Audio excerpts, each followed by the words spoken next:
Yabla la alcaldesa María Isabel Climaco Salazar kaya Pidi Ayuda el presidente Rodrigo Duterte con el mga local chief executives na pelea contra criminalidad y terrorismo y mantiene con el orden na Mindanao.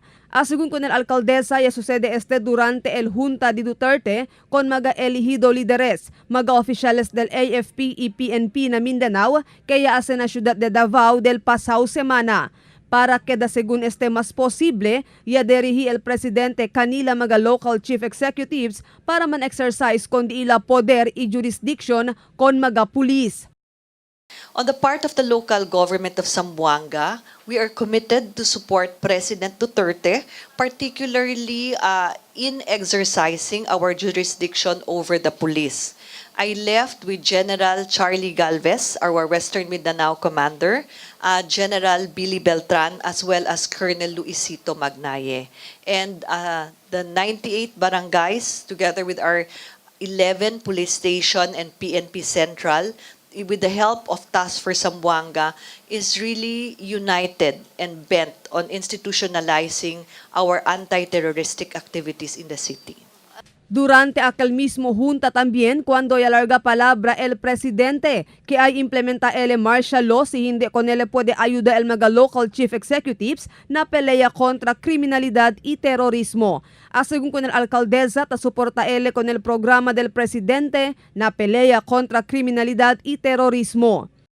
That conditionality of President Duterte was said that he needs the support of local chief executives from governors to mayors to exercise our power and jurisdiction over the police, or else he will declare martial law if continued terrorism and lawlessness happens. So that was a conditionality that was set. After the meeting with the President, I spoke to our Chief of Staff, General Año, and asked him if there is really indeed a declaration of martial law. But I was made to understand by the generals and even General Beltran that the idea and mindset of the President was the need for local chief executives to exercise our power over the police so that security, law and order prevails. Mientras tanto, y habla la alcaldesa como el chairperson del Regional Peace and Order Council. Presente tiempo, no hay válido razón para implementar martial law aquí na Región 9. As ARPOC chair, I can only speak about Zamboanga City and perhaps Region 9. It does not merit the declaration of martial law precisely because there are only certain nuances that would warrant a martial law. We believe in the leadership of the President as well as the control of the civilian leadership over the military.